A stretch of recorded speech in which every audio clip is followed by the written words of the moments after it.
6 सितंबर 2023 के मुरली के मुख्य बातें। गीत छोड़ भी दे आकाश सिंहासन। इन गीतों में भी कई बिगड़ अर्थ अक्षर है। अब आकाश तत्व तो ये है, इसमें तो हम बैठे हैं। जिस पालौकिक बाप को सब याद करते हैं वो कोई आकाश तत्व से आते नहीं है। अगर श्री कृष्ण की आत्मा कहें वह तो यहाँ ही है। सब मुख्य आत्माएं, धर्म स्थापक आदि यहाँ ही है। श्री कृष्ण की आत्मा भी 84वें जन्म में यहाँ ही है। उनकी आत्मा को तो बुला न सके, ये परमपिता परमात्मा को बुलाया जाता है कि आओ, अपना महतत्व निर्वाण धाम छोड़कर वहां से आओ। तुम आत्माओं का सिंहासन तो महतत्व है। आकाश में तो तुम जीव आत्माएं रहती हो, भारत में ही उनका आना होता है। भारत ही उनका बर्थ प्लेस है। सभी उस निराकार फादर को ही बुलाते हैं। श्री कृष्ण तो सबका फादर नहीं है।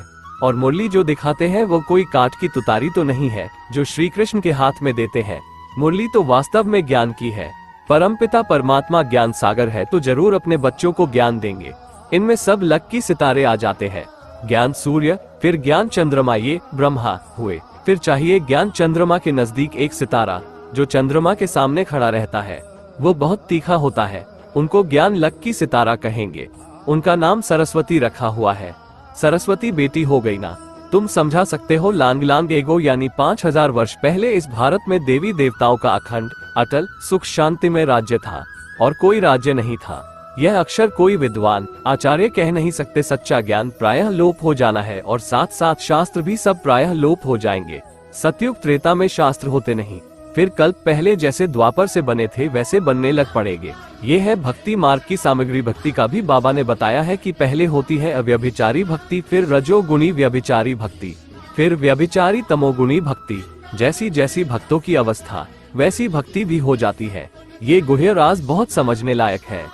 मीठे मीठे सिकिलधे बच्चों प्रति माता पिता बाप दादा का याद प्यार और गुड मॉर्निंग। रूहानी बाप की रूहानी बच्चों को नमस्ते। धारणा के लिए मुख्य सार: 1. 5 विकारों की बीमारी से मुक्त होने के लिए सर्जन की राय लेते रहना है। आत्मा पर कोई बीमारी न लगे, इसकी संभाल करनी है। 2. सच्ची कमाई करनी और करानी है। कोई भी बेकायदे चलन नहीं चलनी है। राहु की दशा कभी न बैठे, इसके लिए बाप के फरमान पर सदा चलना है। वरदान: याद और सेवा द्वारा सब चक्करों को समाप्त कर क्षमा पर फिदा होने वाले सच्चे परवाने भव। जो बच्चे याद और सेवा में सदा बिजी रहते हैं वो सभी चक्करों से सहज ही मुक्त हो जाते हैं। कोई भी चक्र रहा हुआ होगा तो चक्कर ही लगाते रहेंगे।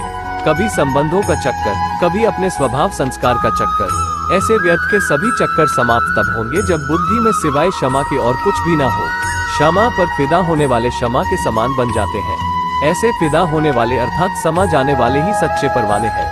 स्लोगन: जो सच्चे पारस बने हैं उनके संग में लोहे सदृश आत्माएं भी सोना बन जाती हैं।